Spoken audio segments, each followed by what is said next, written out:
The Copernicus Legacy, Book 2, The Serpent's Curse, by Tony Abbott, read for you by Brandon Rees-Taylor on the Jesse Millett YouTube channel.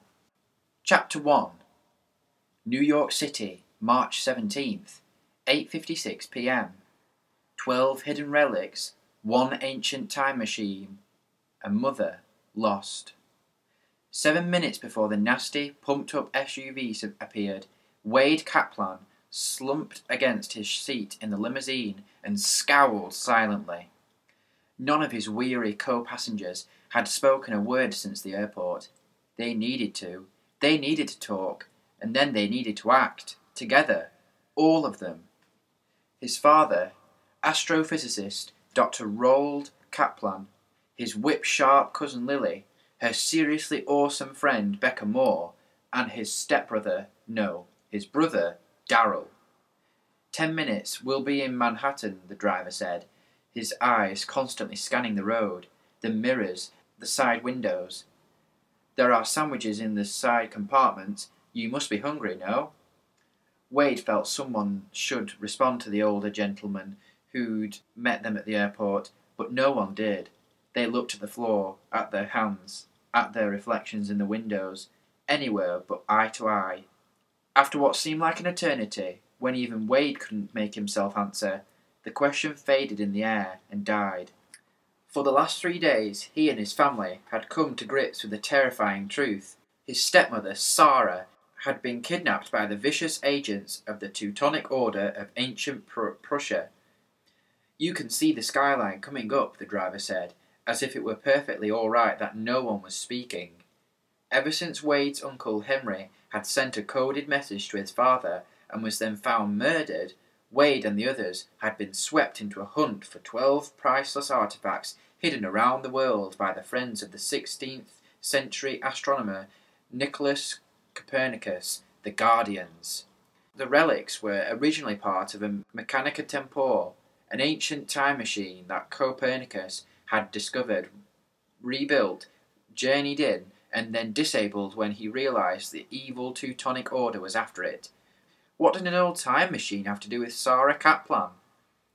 The mysterious young leader of the present-day Teutonic Knights, Galena Kraus, burned to possess the 12 Copernicus relics and rebuild his machine. No sooner had the children outwitted the Order and discovered Vila, the blue stone now safely tucked into the breast pocket of Wade's father's tweed jacket, than the news came to them. Sarah had vanished.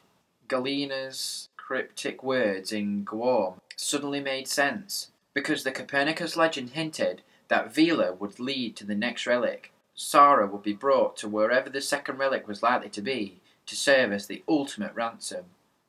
Wade glanced at the dark buildings flashing past. The windows stared back like sinister eyes.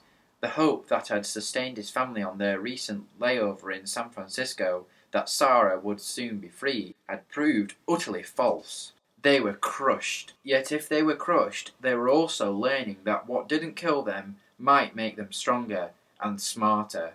Since their quest began, Wade had grown certain that nothing in the world was coincidental. Events and people were connected across time and place in a way he'd never understood before. He also knew that Galena's minions were everywhere.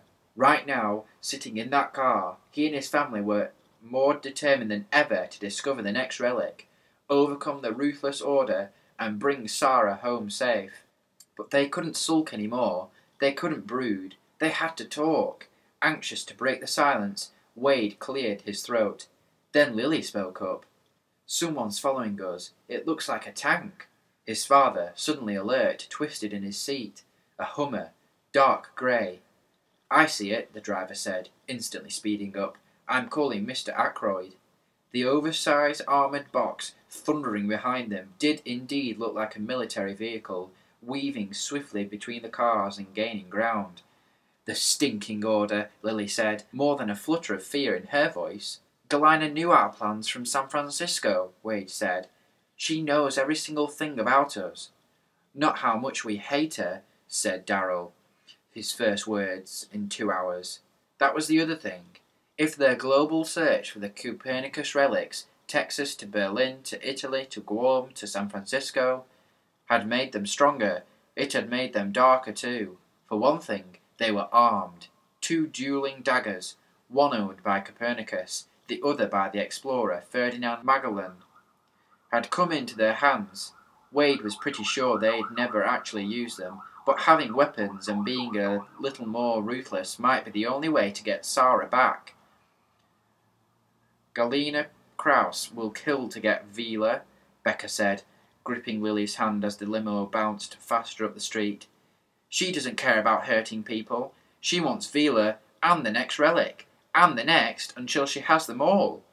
That's precisely what I'm here to avoid, the driver said, tearing past signs for the Midtown tunnel. He appeared to accelerate straight for the tunnel, but veered abruptly off the exit. Sorry about that, we're in escape mode. Roald sat forward. But the tunnel's the fastest way, isn't it? No options in the tunnel, said the driver. Can't turn or pass. Never enter a dark room if there's another way. He powered to the end of the exit ramp, then took a sharp left under the expressway and accelerated onto Van Dam Street. The back tyres let loose for a second, and then they drifted through the turn, which luckily wasn't crowded.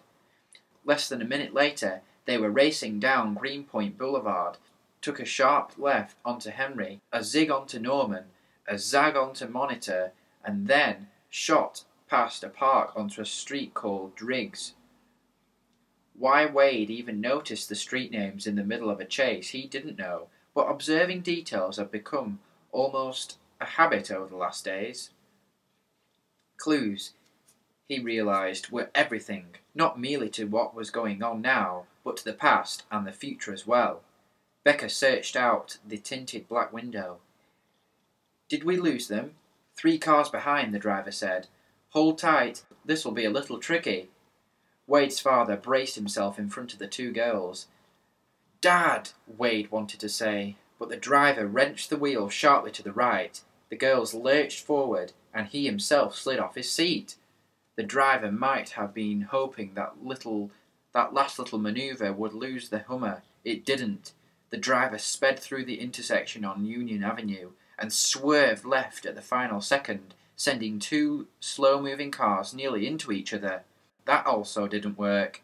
The Hummer was on their tail like a stock car, slipstreaming the tail, the one before it. Lily went white with fear.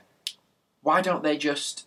Williamsburg Bridge, the driver announced into a receiver that buzzed on the dashboard, as if he were driving a taxi. Grey Hummer, obscured license. We'll try to lose it in Lower Manhattan. They were on the bridge before he finished his sentence. So was the Hummer, closing in fast. Then it flicked out its lights. Becca cried, "Get down!" There were 2 flashes from its front passenger window and 2 simultaneous explosions, one on either side of the car.